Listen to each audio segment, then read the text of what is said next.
After the Taylor series method, Taylor method, and modified Taylor method, we have the Runge Kutta method. So let's see what it is.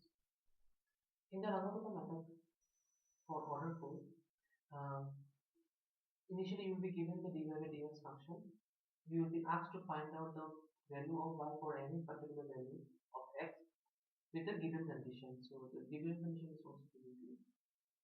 Now, in order to, if this is the initial value, in order to the next value, we will be using this formula. So if I have y0 over here, in order to calculate y1, I will be applying y0 plus 1 by 6, k1 plus 2, k2 plus 2, k3 plus k4. So this formula is important.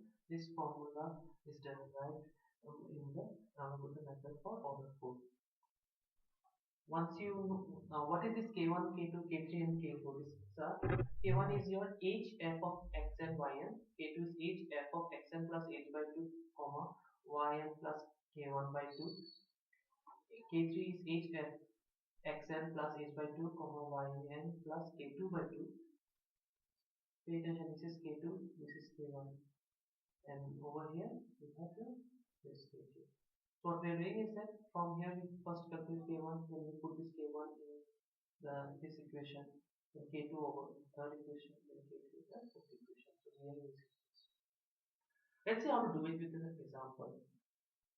dy by dx is equals to y square minus x square by y square plus x square. So this is your function. This function is given to you. And you are asked to find out for k is equals to 0.4. What is the value of y?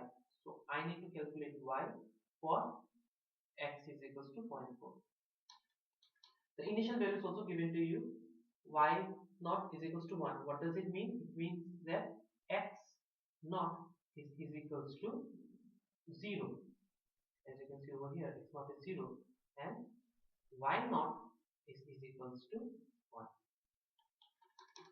So let's see how to do it. So this is your function f of xy. This is your initial value, x naught is equals to 0, y naught is equals to 1. Now, see, you are asked to find out at 0.4 and you are starting from 0. How to reach from 0 to 0.4? There are two ways. There are many ways. When you can either select your increment, which is your value of h. You can select this value of h to be 0.1. If you do so, how many steps you take? 0.1 plus 0.1 plus 0.1 plus 0.1. So you require 4 steps. What if you take h to be 0.2? In that case, how many steps you require? You require 2 steps. So this is something which you have to judge yourself. How many steps you require. In the exam, I will suggest you take 2 or 3 steps, not more than that, because in that case the number of calculations required will be more and you will have less time to solve, isn't it? So for that point of view, it is just I will suggest you take only 2 or 3 steps. In this particular example, I am taking my h to be 0.2. Since I am taking my h to be 0.2, so you can see I have 2 values of x. In the first x it is 0.2, in the second x we are getting 0.4. Now as per the fourth order, if yn plus 1, that is the next value of y. For the initial value, if initial value is this, for the next value of y we require this formula. Now let's see how to do it. This is my first step. In the first step, let me first calculate my k1. What is k1? K1 is h f of x and y. So I'm starting from the initial value, isn't it? So I have selected h to be 0.2, so I wrote 0.2 over here. What is my initial value? x0 and y0. And what are the values of x0 and y0? x0 is 0 and y0 is 1. So all you have to do is that put your x0 is equals to 0 and y is equals to 1 in the function. What is your function? This is your function. This is your function. So in this function you will be putting x to be 0 and y to be 1. Once you do it, you can easily calculate the k1. See, I put it over here and I have calculated my k1. What is my k1? My k1 is 0.2. K1 is 0.2. Now k2. How to find out k2? Similarly, just follow the formula and put the values. So k h is 0.2 as it is function within the function x0. Obviously the first value x0 plus H is 0.2 by 2, why not 0.2 by 2? So just put the values. See over here it is k1, so I have put this k1 value which is 0.2 over here. So keep that in mind. This is H, but this is k1. This is H, this is k1. In here both of them are 0.2, but please pay attention. This is H and this is k1. Similarly, you are getting f of 0.1, 0.1. So now in this function, you will be putting x as 0.1, y as 0.1, and you can calculate your value. This is your k2. Now remember, I need k2 in order to find out my k3. Where? Because over here I require k2. So see the formula, xn plus k2. I'm going to put y.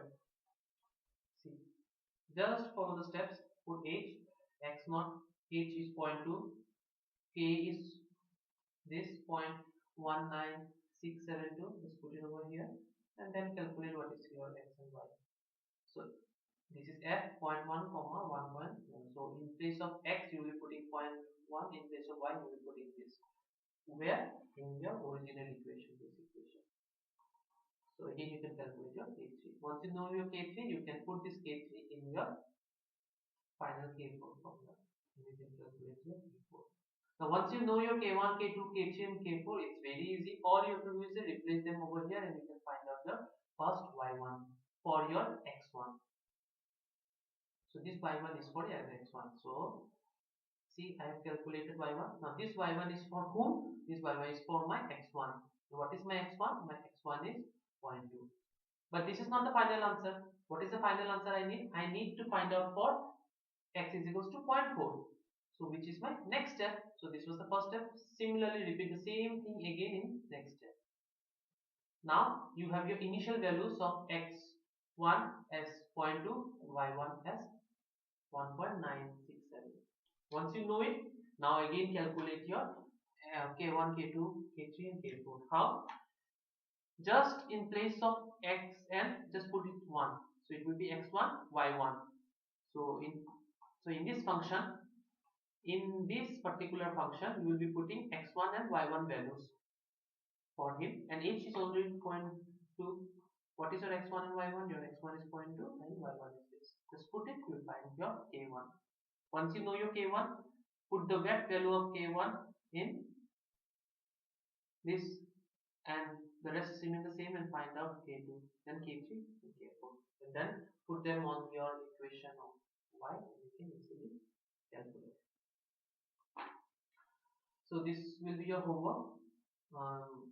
Do complete this entire thing and find out the result. Thank you.